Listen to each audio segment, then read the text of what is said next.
Welcome back. Viewers, confusion continues whether there will be direct talks between the United States of America and Iran or not, because Iran's Foreign Minister Abbas Araghchi left Islamabad after presenting Tehran's views and considerations on ending the war during the meeting with Pakistani officials earlier today.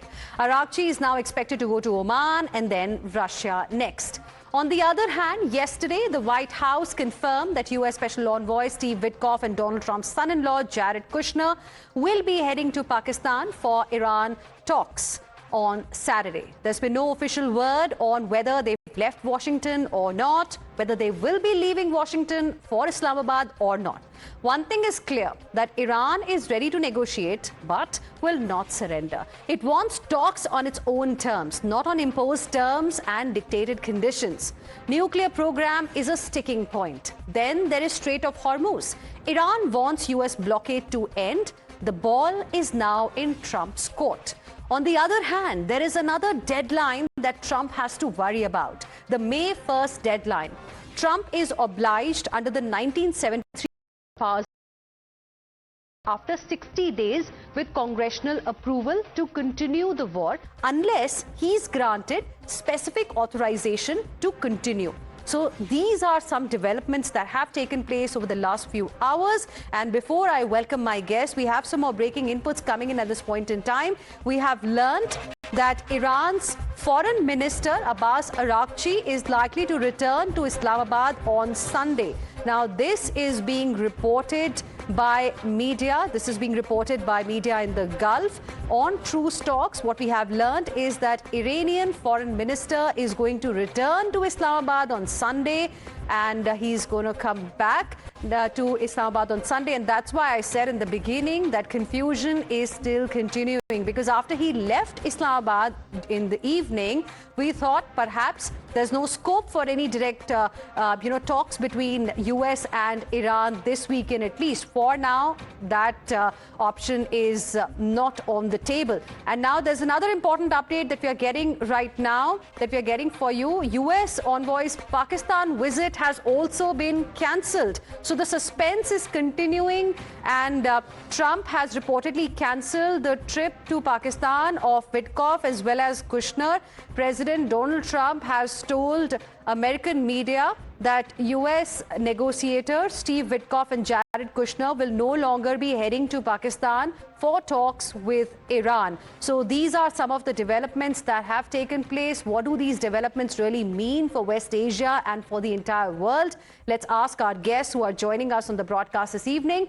We have with us Dr. Brahmachalani, strategic affairs expert, Peter Kuznick, author and professor of history and director of the Nuclear Studies Institute at American University. We also have with us Milad Rabbani, former Iranian diplomat. Good evening to all of you. Thank you for joining us today. Dr. Brahmachalani, to you first. I mean, too many developments in the last few hours. First was that Araghchi has left Islamabad after handing over its Tehran's list of demands and whatever issues Tehran really has to Pakistan, so that Pakistan can hand it over to America. Now another update is he's coming back to Islamabad on Sunday, but Trump has said that his representatives, his envoys, are not visiting Islamabad. So in your opinion, what's happening? What do we make of it?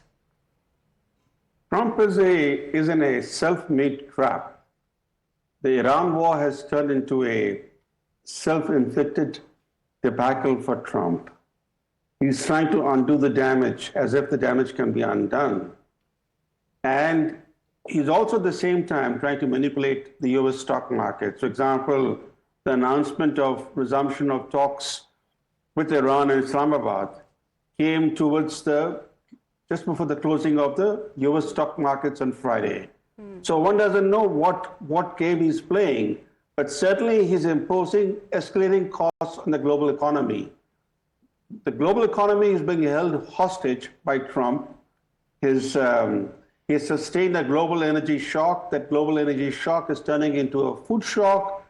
But more importantly, the global economy is going to face increasing headwinds in the coming months and probably for the next 2 or 3 years, because this global energy shock is not going to go away, because the damage to the energy infrastructure in the Persian Gulf region will take several years to repair. Right. So we're going to be living with elevated energy prices for several years now.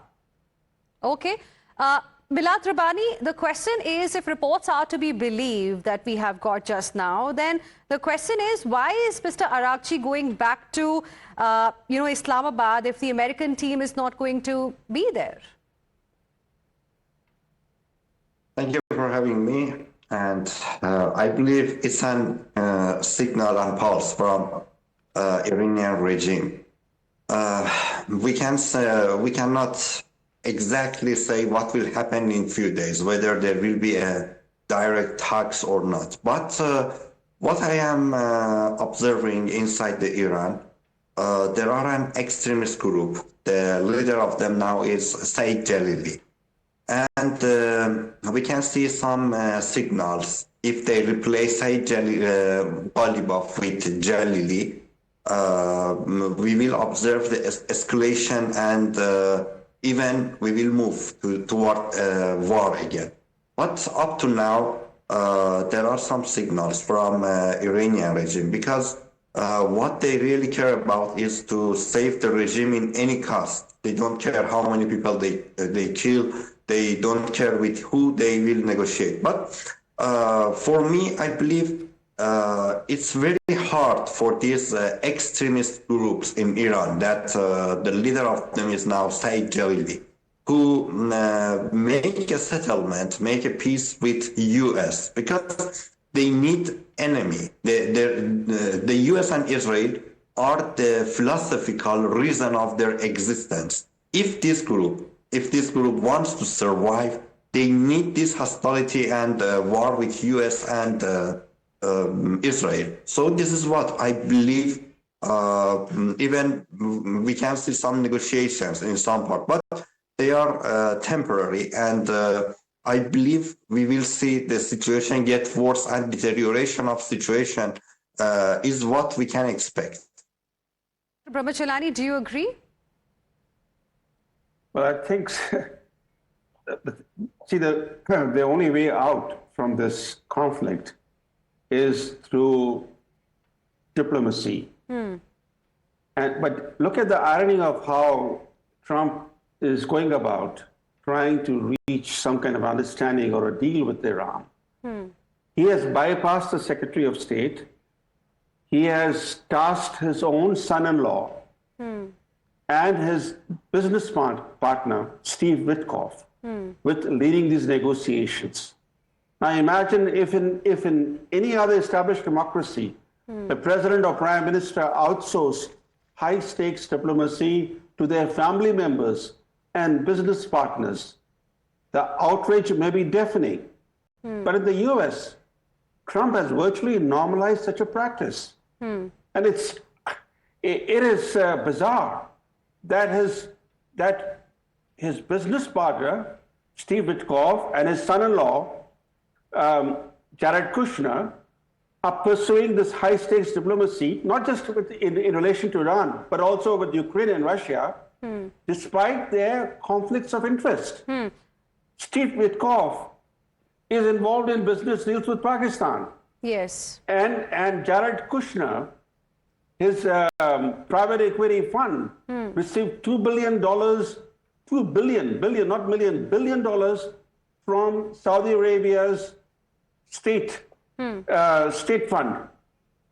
Okay. Saudi Arabia does not want this conflict to end. In fact, the Crown Prince pressed Trump to ramp up attacks on Iran. So imagine Kushner is trying to be the messenger of detente, but he's beholden to the Saudi leadership that doesn't want a diplomatic thaw between Iran and Washington. Okay. So both of them have conflicts of interest, and they are playing this high-stakes diplomatic role. Okay. Professor Kuznick, a couple of interesting points have been made, and I'd like your opinion on those. One, of course, as Dr. Chelani mentioned earlier, stock market manipulation perhaps is something that we are seeing happening. Then Iran, as Milad Rabbani said, is perhaps just trying to, save the regime at any cost. But in your opinion, is Trump making America great again, trying to make America great again by destroying virtually every economy in the world? Because right now, as things stand, the ball is in Trump's court. But look how he's reacted. If Araghchi is coming back to Islamabad on Sunday, why has he stopped his envoys from going to Islamabad? Trump is not calling the shots. Trump is in an extremely weakened position. The popularity, approval ratings are sinking by the day. Support for this illegal war is dropping by the hour, and Trump is flailing about. He doesn't have a way out. He's boxed himself into a very, very weak position right now, and he's desperate for some solution. The Iranians know that they've got a stranglehold, a chokehold on the global economy, but they also have Trump in a position where he's got bad choices.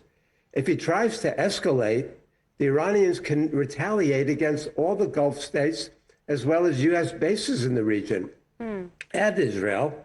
If he maintains the status quo, his position just erodes, and the global economy suffers. Already 32 million more people have gone into poverty as a result of this.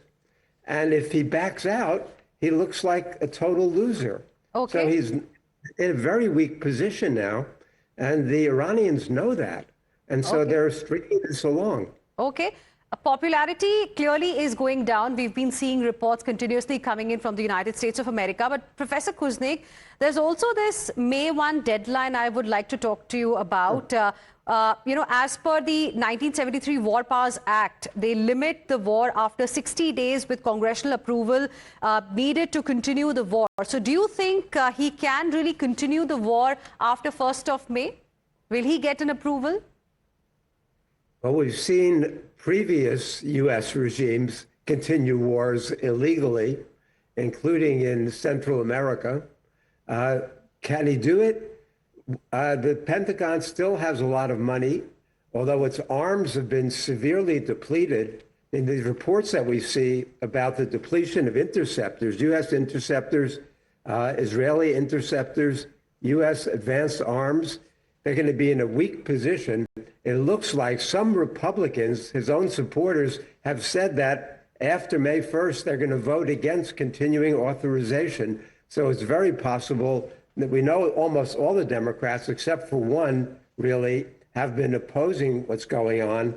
And now Republicans are about to join him. What they realize is they're up for re-election in November, many of them, and they're going to get badly beaten.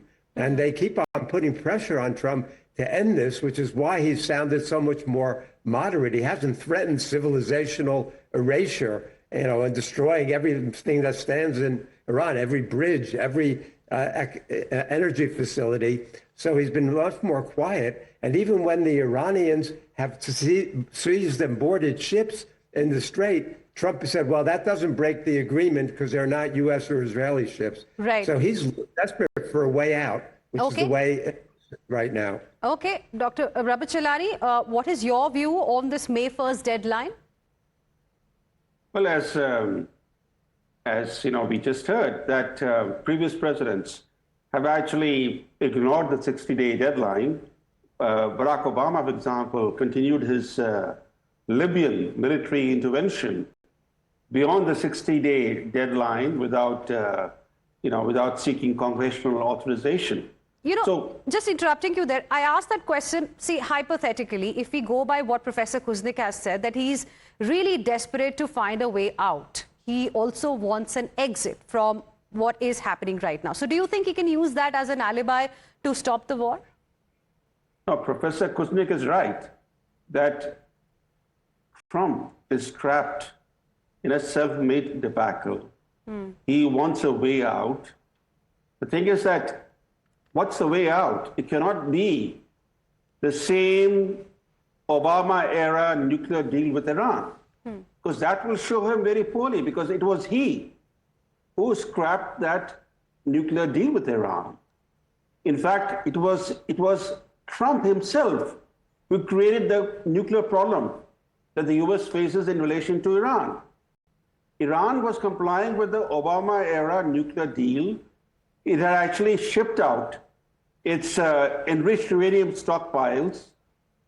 It was only after Trump scrapped that nuclear deal that Iran began enriching uranium to much higher levels.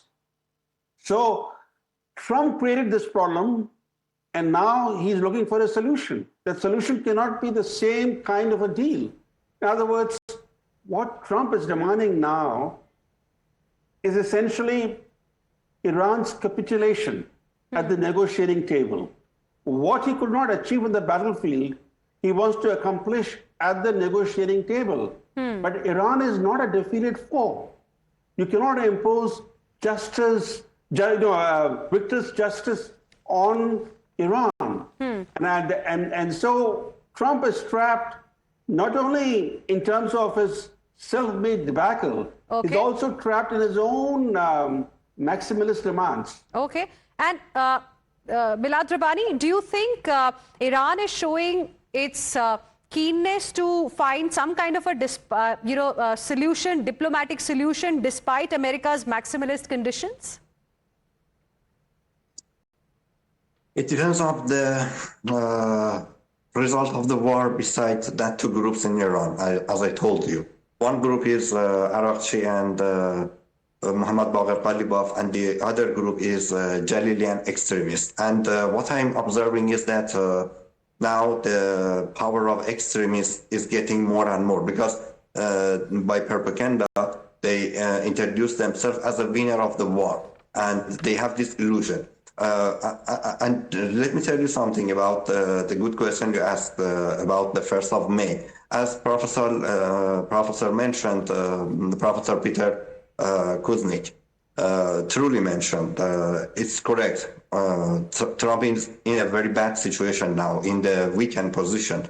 But what really is frustrating and scary, I believe, is in these situations, in political science, in the crisis, the governments don't go to rebuilding the economic situation. They go for symbolic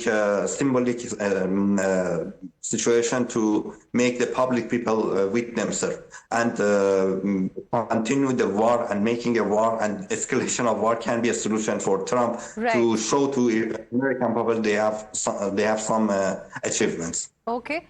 We leave it there. Thank you very much, all of you gentlemen. Appreciate you joining us here on Times Now. We're going to be tracking this story very closely ahead as well. A lot of developments, in fact, have taken place over the last few years. For now, thank you for joining us tonight.